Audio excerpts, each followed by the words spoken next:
this started today. All right, and go. What is going on, y'all? It is another episode of AVIOT Sunday Brew here on a Sunday evening. I wanted to do it this morning, but surprise, surprise, I finally got some podcast episodes out for the AVIOT podcast. So in case you don't know, AVIOT Sunday Brew is an extension of the AVIOT podcast, which we were supposed to be putting out every week, but we ran into some complications. I explain more of the matters on the actual podcast. So if you haven't already, check out AVIOT, AVIOT, the podcast on a streaming service near you. You can look at Spotify, Apple Podcasts, what have you. So I'm glad I put out a past episode. I recorded it back in May, and I wasn't able to edit it and put it out, but I literally put that one out today, and then I put one out that I recorded this past Tuesday. So I'm trying to get back onto the regular scheduled program of putting out 2 episodes a week. So we'll see what we can do there. But I'm telling you, as somebody who loves to be on top of their game and on the ball, it felt like a huge accomplishment. So there's that. But AVIOT Sunday Brew, that's where I interact with audience members live, and I also have a set list of topics that I want to talk about already. So feel free to leave your comments, feel free to interject if you want. Make sure that the comments are nice. I know we get a lot of trolls every week, but hopefully we don't see any trolls this week.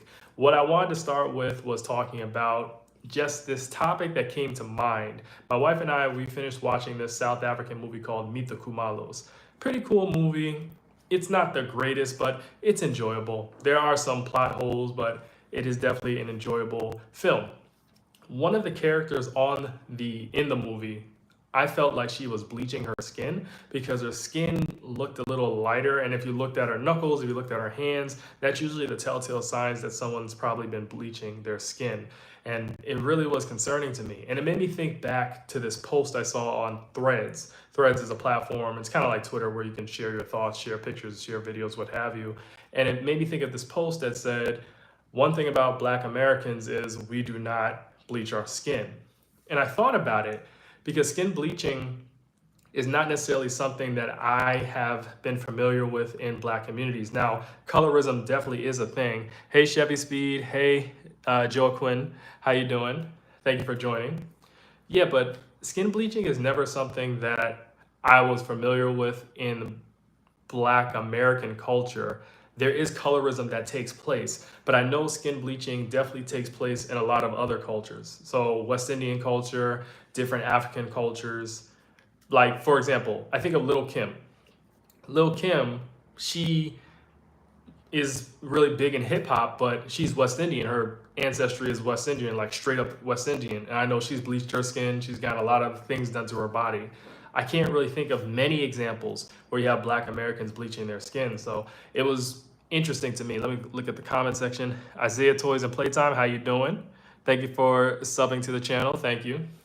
Yeah, so the skin bleaching thing. Now, my thoughts on skin bleaching is it is horrible. I don't think that Black people should be bleaching their skin, or other melanated individuals, they shouldn't be bleaching their skin at all. I think it's horrible. Embrace the color that you are.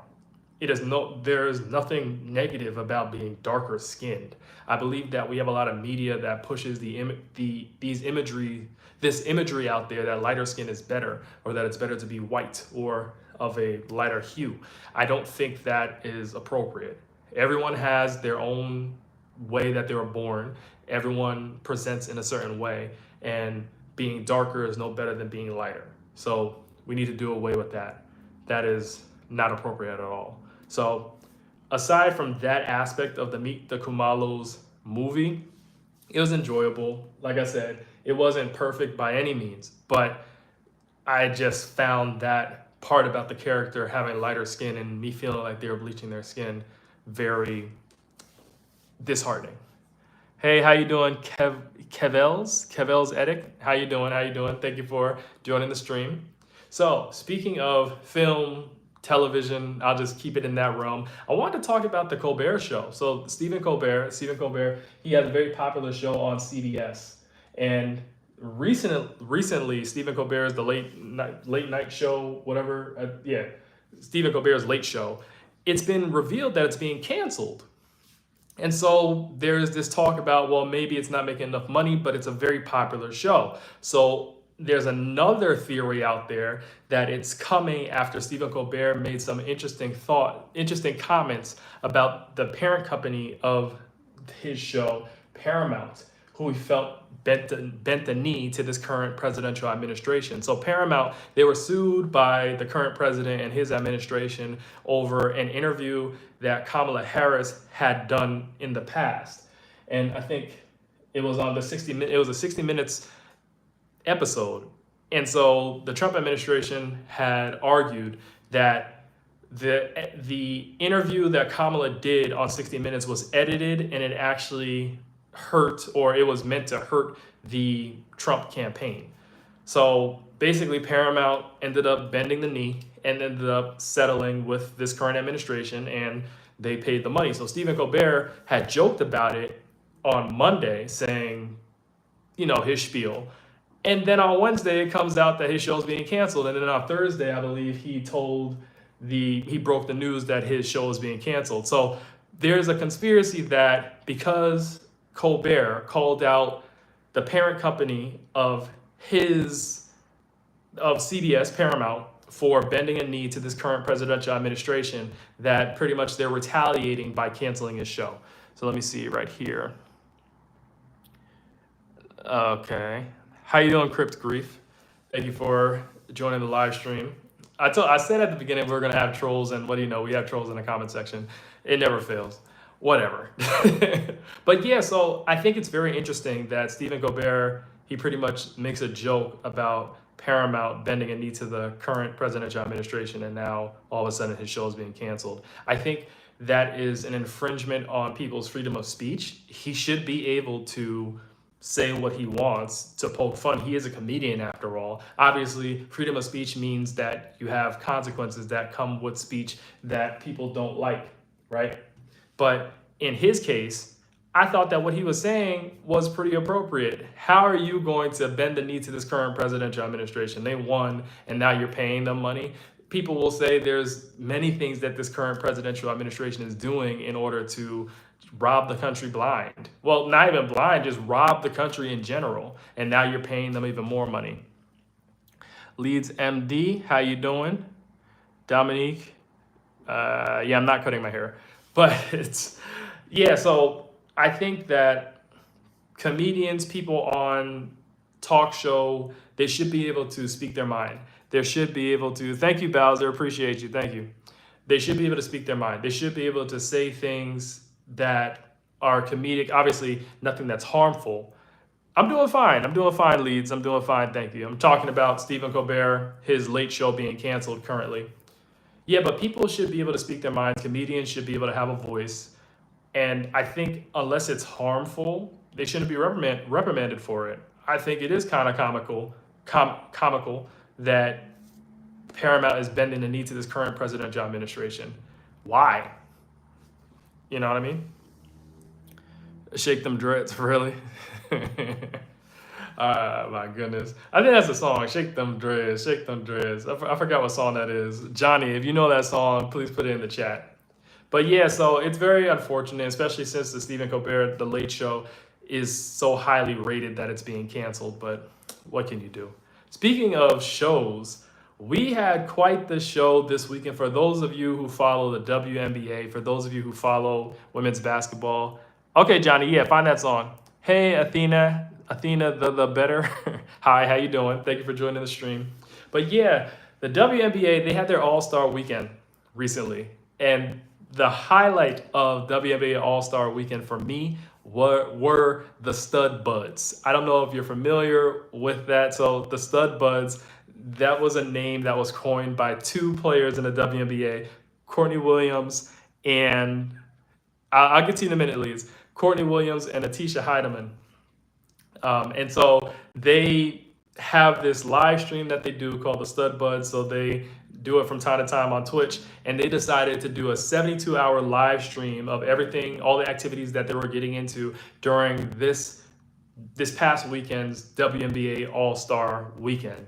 And it was quite entertaining. They were showing video of when they were going to the club. They were showing video of literally them just sleeping in their hotel room, and you had thousands of people, I think over 9,000 people just watching them sleeping in their hotel room, or they were just watching just an empty hotel room, just waiting to see what happened next. So just quick, just to go by, the song is Shake Your Dreads by Sexy Red. Really, Johnny? Okay. I gotta look that song up.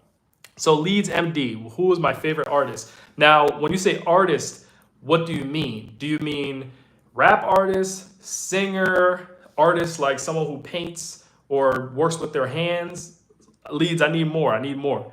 But the Stud Buds, what they were doing with that 72-hour live stream was really entertaining. Now, it wasn't perfect, right? You had some parts where the live stream was glitching. You had some things that they probably didn't want to show, but for the most part, it was pretty authentic. And it was nice to see these WNBA players behind the scenes to get more of their personalities. Okay, Leeds, rap artists. That will actually lead me into my topic later on. So if we could pause for a minute, I will get into that. I'll remember to go back to that, okay? I just want to finish a quick recap of the WNBA All-Star Weekend. So Stud Buds, it was really fun. You got to see a lot of the personality of some of these WNBA players behind the scenes. Thank you, Leeds, for being understanding. Appreciate you. You got to see their personalities from behind the scenes. I love seeing, to be honest, like some of the personalities that stuck out. Jackie Young from the Las Vegas Aces. It was nice to see her personality behind the scenes. Alyssa Thomas. Angel's always going to be Angel. Angel Reese is always a good time. It was nice to see even Courtney Williams and Natisa Heidelman. It was nice to see Nafisa Collier. It was really good to see just the character. And to me, that's what separates the WNBA from other leagues. I feel that they do a better job of giving you access to more of their lives, and they have entertaining personalities. And so even the WNBA All-Star Weekend altogether, when they did the different events, the three-point shooting contest was cool. It was nice to see Sabrina Ionescu win. The skills challenge was nice. Natasha Cloud won at the last minute, ended up beating Erica Wheeler. That was cool. And then the actual All-Star game. How you doing, Abraham? Nice to see you. Nice to see you. Even the actual All-Star game, I was entertained by it. I know a lot of people were saying, oh, they were shooting too much threes, or they introduced a 4-point shot in the game. But the 4-pointers, I think for every 4-point shot that they hit, that money was donated to charity. And you got to look at it like this. You aren't going to get much of a competitive game because these women they're not going to have a long break. Literally, they stopped playing games last week, actual regular season games, and then you had this All-Star Weekend, and then they start games back up on Tuesday. So they hardly had a break. And I know this because I'm actually going to one of the WNBA games that's coming up. But I thoroughly enjoyed WNBA All-Star Weekend. I'm going to make some content. I'm going to share it on the social media platforms associated with the Chemistry Productions platform, which AVIOT Podcast, that's our parent company.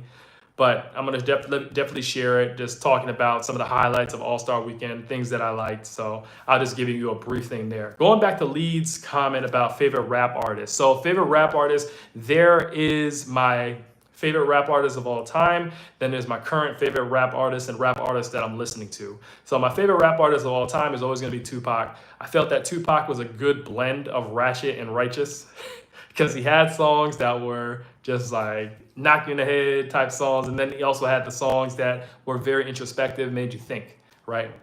So Tupac is always gonna be my number one. Common, I've always liked Common's music. I know his music today is not quite like it used to be, but Common used to always have me thinking back in the day. I used to like Kanye, not anymore. I do not like Kanye anymore. I used to like his music, but Kanye has gone totally left field, so I can't mess with that. Tupac. Yeah, Tupac is the GOAT. Yes, I agree, Leeds. Tupac is the GOAT. He just has music for anything. If you feel sad, if you want to impress a significant other, if you want to get hype, if you want to think, Tupac has a song for everything. And I just felt that the passion that he poured into his music, that's what made it so excellent. So I'm always going to be down with Tupac. But yeah, so Common, that's another one. Kendrick Lamar, currently, I like Kendrick. But the thing is, I feel like I've burned through his whole discography because I've listened to most of Kendrick's music. I can't say I've listened to the mixtapes and all that stuff. But Kendrick, I listen to a lot of his music. I've been in a lot into Big Crit lately. So if you haven't listened to, definitely listen to Big Crit, Krit, out of Mississippi. He's really good. The Clips just dropped a new album. Tyler the Creator, I think he's dropping an album tomorrow. I think that's what he said. Tyler the Creator is dropping an album tomorrow. So I definitely want to check that out. But the Clips album, what is it? Let God Sort Them Out. That's a very good project. I thoroughly enjoyed Let God Sort Them Out. Really good. So that's that for music. But kind of staying with the music in general, I wanted to talk about just the Clips album and how it showed that in hip hop, if you are your authentic self and you truly are pouring into your craft, I don't think you can really age out of it. Obviously, we haven't heard any 70-year-old rappers that are mainstream like that, but the Clips, they're made up of brothers that go by Malice and Pusha T. Pusha T, I think, is in his late 40s. Malice is in his 50s. I think he's 52. And the guys haven't missed a beat. They're doing better than a lot of these young artists out here. I think that they're doing an excellent job. I thoroughly enjoyed their project, and I definitely encourage you all to listen to it. Other artists who could take a note from them, because this artist in particular, they don't get along with. Aubrey Drake Graham, otherwise known as Drake. Hold up, let me see. Leeds, did you hear of the singer Friday from Philly? No, I haven't heard of Friday. No. Friday from Philly with two Y's. Let me look it up. Friday from Philly. Friday. Philly artist. Friday. Nah, I'm looking at him right now. He's a Haitian American singer and songwriter. Okay. Francis LeBlanc, I think that's his actual name. All right. Well, I guess I'll check him out, Lead, since you mentioned him. So thanks for that mention. Friday is a great singer. Okay. All right. I'll check him out. So that'll be my homework. I'll check him out, and then next Sunday I gotta make a note of it. And if I forget, remind me in the comment section. So I'm gonna be back on next Sunday. I don't know if I'm gonna be on in the morning or the evening. I'm gonna shoot for the morning, but I'm gonna be back on. I'm gonna give you my thoughts on Friday. Okay. As I was saying before, when it comes to hip hop music, rap music in general, Aubrey Drake Graham, I just call him Aubrey. Okay, when is your next live stream? So Leeds, I do live streams every Sunday. I try to do them in the morning, not the evening. But lately I've been doing them in the evening. So I try to hit that like 9 to 11 pocket. I try to hit that in the morning. So I'm gonna try and do that again this coming Sunday. If I don't do that, then it's probably gonna be later on. Just sub to the channel and hit notifications so you can know when I'm on. Yeah, appreciate it, Leeds. Thank you. So going back to what I was saying before, with Aubrey Drake Graham, who I call Aubrey, y'all know him as Drake. There's this ongoing lawsuit that he's been doing with UMG, Universal Music Group, the label that I guess he has some affiliation with. I don't know if he's signed underneath it, but whatever. He's suing them over Kendrick Lamar's Not Like Us song. In case you didn't know, Drake and Kendrick Lamar, they're both hip hop artists. They were trading records back and forth, dissing one another or throwing shots at one another, insulting one another last year. And so Kendrick Lamar released a song called Not Like Us. It went viral. Everyone loves the song. He's won Grammy awards off of that song. And yes, I agree. Kendrick is definitely better than Drake, Mac 10. I agree. And so now Aubrey has put up a lawsuit trying to... He's really trying to sue Kendrick. He doesn't want to say he's suing Kendrick, but he's trying to sue Kendrick over that song because he feels that song made him look bad. Leads, but who started the beef between them? Okay, if we're being honest, this whole back and forth between Kendrick and Aubrey, it all started with Kendrick having that Control verse. So he did a song with Big Sean. He did it. Yeah. Defamation. Yeah, Mac 10. That's correct. That's what mainly the lawsuit. That's part of the lawsuit. So Kendrick Lamar did a song with Big Sean and what's the J Electronica back in I think 2013, 2014, somewhere around there. And Kendrick Lamar pretty much said, "I want to be the best hip hop artists out here. It was competitive. That's what hip hop is a sport. It's very competitive. Everyone's trying to be number one. Everybody wants to be on the top. Okay. And he pretty much said, I'm gonna take all of your fans. I'm gonna make sure no one ever heard of y'all. It's just competitive. And so most people took it as that, and other people, they released songs in response to that. So Big Crit, the artist I was telling you about before, he released a song. Y'all gotta listen to it. It's called Mount Olympus. Mount Olympus by Big Crit is a great response to Kendrick Lamar's verse on Control. Leeds, Kendrick Lamar is the only rapper who won 5 Grammys for just one song. I mean, it was a really popular song. I came in front. The first time Not Like Us dropped and I heard that, oh my goodness. The my cousin who co-hosted the show with me in the past, Jay Random, we were just on the phone like, oh my goodness. Like the moment that song dropped, we were on the phone with my sister Tay. We were all on the phone like, this song is great. So I knew it was going to be a hit right off the bat. And so basically, rewinding back in time, back to 2013, 2014, when Kendrick Lamar calls out all the rappers and says, I want to be better than you, other rappers responded back with their own records back saying, nah, I'm on top, who are you, da da da da. But Big Crit, Mount Olympus, y'all got to check that song out. That song is tough. Anyways, Aubrey took offense to this, and he felt betrayed because him and Kendrick had a cordial relationship at the time, and Aubrey started just taking shots at Kendrick, and I believe he tried to. He was saying something. It was rumored that he was saying things on interviews, and then having people just take away the interviews because he didn't want what he was saying getting out there. But he really took it to heart. Okay, Google account right for Kendrick. Okay. Lee, do you think Kendrick is already the GOAT of hip hop? You think so? Okay. I mean, he has a strong case. He has a strong case. He has a strong body of work. When you look at his albums, he has classic albums. He has won awards. He has global appeal. So Kendrick is really he really did his thing. But yeah, so that's pretty much where the beef started. It started with Kendrick calling out rappers saying, I'm the best, on a verse on this song called Control, which was a Big Sean song. And then Aubrey got in his feelings. And then him and Kendrick would send back and forth subliminal messages on their music. And here we are today. Everything just came to a head. Obviously, Kendrick Lamar won that rap battle. And now Aubrey is, as Mac 10 said, suing for defamation of character because he's upset by the Not Like Us song. But the kicker is that he said things on his music that were messed up and really spoke to Kendrick's character. So I don't know if he has a leg to stand on. Certain people believe that UMG and Aubrey will settle out of court. Leads, then where did J. Cole come in? So basically, not last year, it was 2020. We're in 2025 now, right?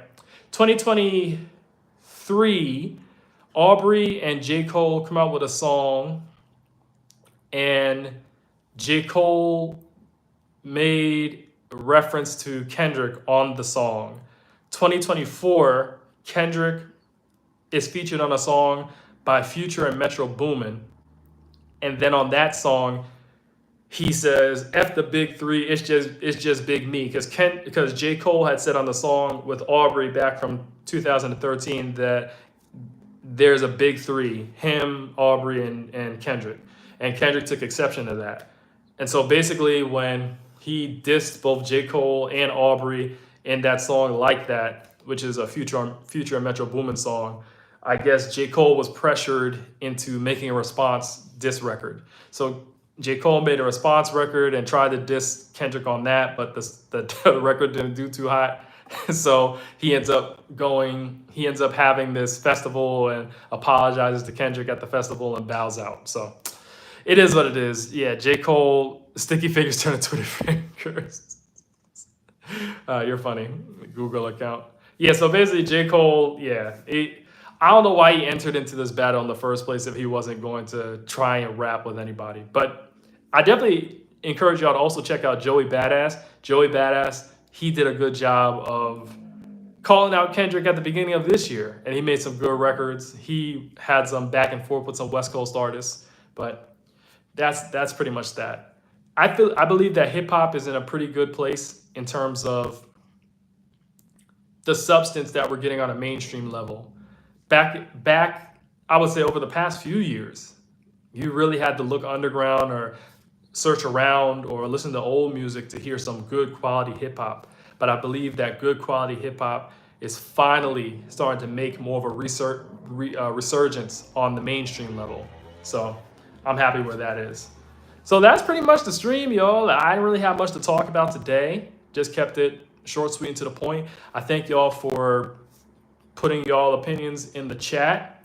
I'm going to be on next Sunday. Like I said, I try to fit within that 9 o'clock, 11 o'clock a.m. window on Sundays. So hopefully I will see y'all then. We always end episodes by saying what's brewing for us for the week. So what's brewing for me is I'm happy that I got my 2 podcast episodes out. I'm going to continue to make some more podcast episodes. I want to make some more long form videos and put it on YouTube because I'm working on growing the YouTube channel. My vision for this year was to get to 10,000 subscribers on the Chemistry Productions YouTube channel. As I said before, Chemistry Productions is the parent company of the AVIOT podcast, AVIOT Sunday Brew.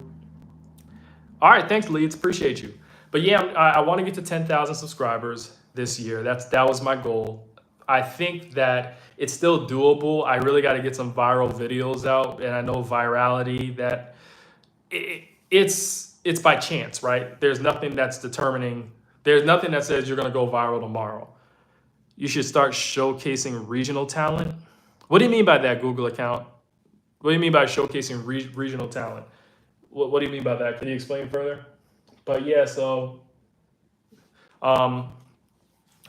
sounds like you got a good plan and with the right motivation. I appreciate you, Mac 10. Thank you. Yeah, I'm gonna try. I just believe it's discipline, making sure that I'm putting out content on a consistent basis. My wife's always on me on that, saying you got to put out content on a consistent basis. And the thing is, because my old computer, I had spilled a drink on it, so I'm using my computer that I had before then, and so this computer is kind of slow. So me creating content, I'm a little slower in creating it because the computer, I can only work so fast. Let's see. Promoting rappers in your area and giving them broader experience. Where's my wife? My wife is in the living room. I'm in my study right now, hence all the lights and the plants and the speakers. I'm in my study. But promoting rappers in my area and giving them broader exposure, that's an interesting idea. Google account, you might be onto something. But, I said I wanted to feature guests on the AVIOT podcast, but I needed to wait. I have a set number of episodes and videos that I want to do before I start featuring guests. So give me a minute, but I think that's a pretty good idea, promoting rappers. But the thing is, I'm not going to promote just any rapper. I have to promote rappers with substance. That's the only way I'm going to promote rappers or artists in general. My thing is, our parent company, Chemistry Productions, is a media education company. So anything that we do, we make media, we critique media, and we make, critique media, and we teach about media.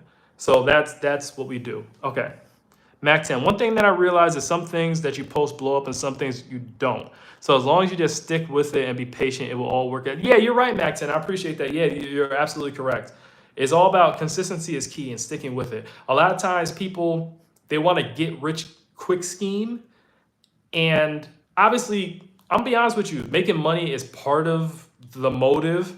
That's not the only motive. My main thing is building community. You need money in order to stay afloat in this country, in this world that we're in. If I could stay afloat, if I could live comfortably and be able to survive without money, I would. But unfortunately, that's not the world we live in. But mainly, I want to build community.